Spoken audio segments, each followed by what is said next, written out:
สวัสดีค่ะขอต้อนรับเข้าสู่ช่องป้าจำลองสหายหลายคนวันนี้มางานศพแม่บ่าวถิ่นกกอกเด้อไปพูดโอเคขอบคุณมากๆเด้ใช้เอ้นิ้วเด้โอ้ยอยู่ข้างในอย่าไปห่วงเขานะอยากกินน้ำนิ้วมันให้มานิ้ว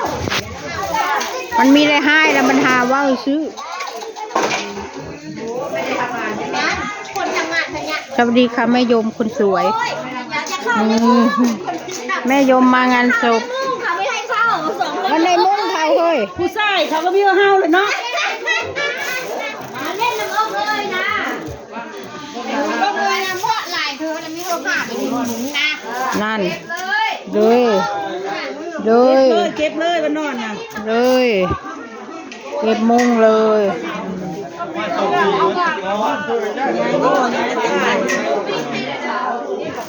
น้ำเรียบร้อย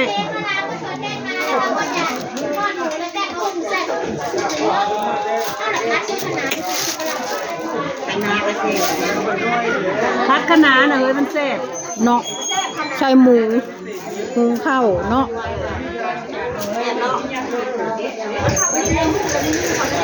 ปิดแล้วบัดนี้เจวันปิดแล้วด้วยเขาปิดบ้านแล้วบ่ให้เข้าที่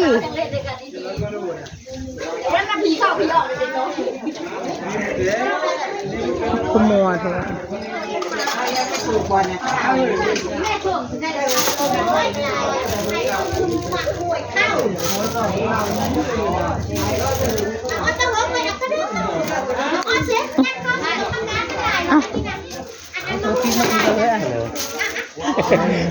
คือมือมันอยู่ยักแล้วมือมันเลย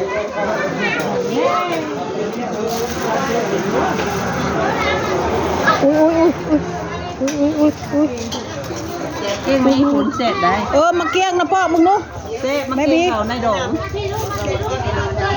ฉันนะเจ้าอันนี้มาไม่บีเจ้าจับกล้องค่อยเดี๋ยวค่อยปอกเอามา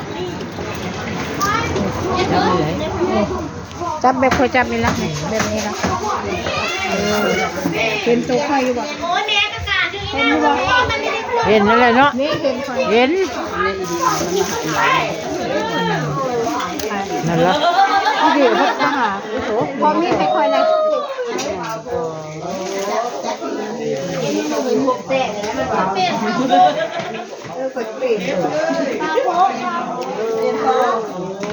นี่เบิ่งหมักม่วง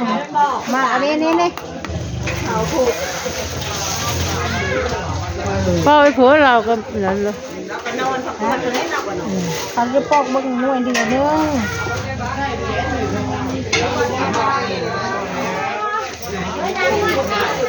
เขาเยอะอะไรเธอฮะมากอันนี้เขาเยอะเธอจักกินแต่ไม่ให้กินนะลงไปค่ะคือเอาไปเชื่อมกี่เหลือเพื่อเอาไปนี่ไปแล้วเอาไปแล้วบอกจะเอาไปให้เขากินหรือไหมเพื่อเอาไปเมื่อกี้เจวันบอกเราไปซื้อเพื่อไปจัก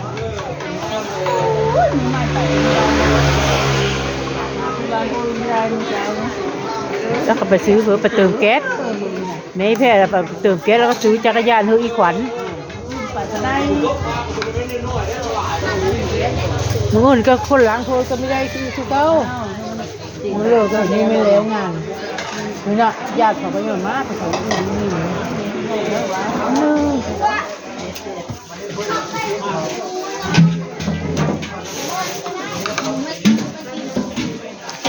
ญาติมันก็คิดร้อยเสือก็ยังไม่ทันได้เหลวเนาะยังหลายมืออยู่พอไปแล้วก็ไปเสีย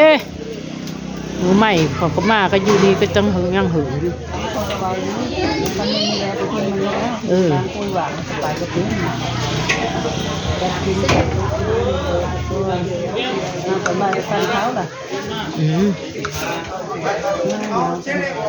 มีเข็มจะมีเป็ดมีไปปั้น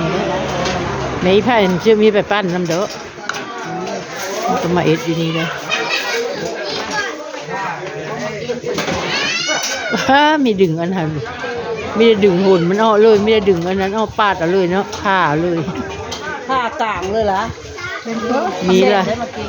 มีโรคอันนี้นะโรคค่อยเอ็นอ่ะไปโรค แล้วมันเลยไม่ได้ เอ็นโมกดี และไม่ได้ปาดอันหมามัน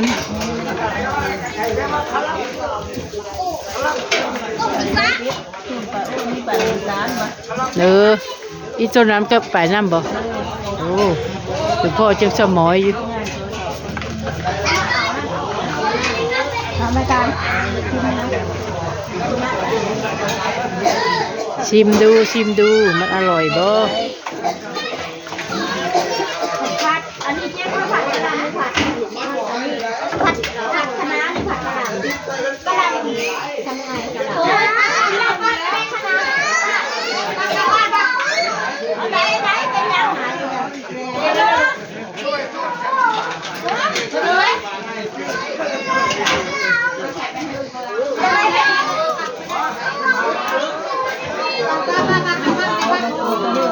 นี่ลูกมันอยากให้น้องลูกให้น้องอย่างให้น้องเล่นด้วยใช่ลูกมา มันมีสามมันไม่ได้สามมันไม่ได้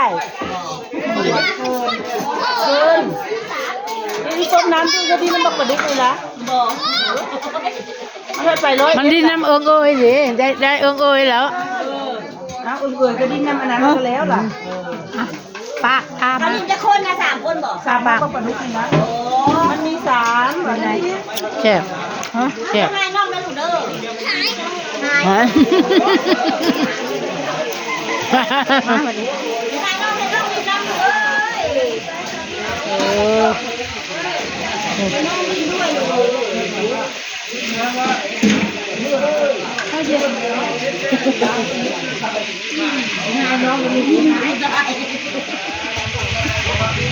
ม่ครัวค่ะแม่ครัวหลังบ้าน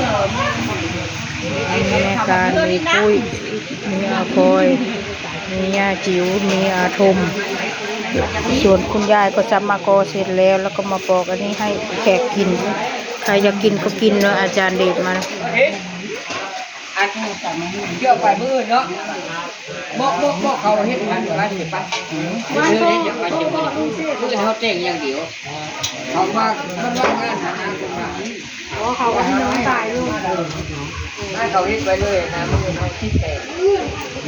อาจารย์เดช มันไป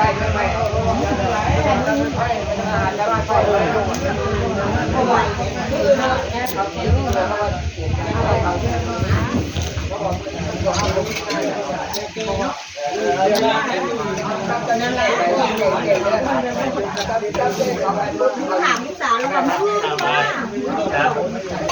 ผาเดี๋ยวเขาได้ผาอยู่ ที่ อ่ะ ได้ทั้งอันพาเข้าเอ๊ะเมื่อไรเอาทิมเมื่อไร เดี๋ยวเบอร์หา ไม่ได้ใช้ลูกโอ้ยป้า โอ้ใส่ โอ้ของนั่งว่างอยู่เลย มอไซค์ข้าง เดี๋ยวเบอร์หาม อไซค์ข้างบ้านมอไซค์ข้างลงจากรถ นั่นละที่ผิดเนาะ วันผาเดี๋ยวเบิร์ดบอกเดี๋ยว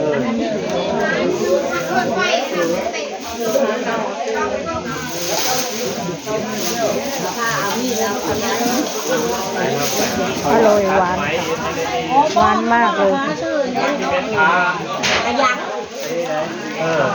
ได้ทุกอย่างละแต่ที่ยอดไหมยอดไปตักไหม ขอจบคลิปแค่นี้ค่ะ เก็ตอะไร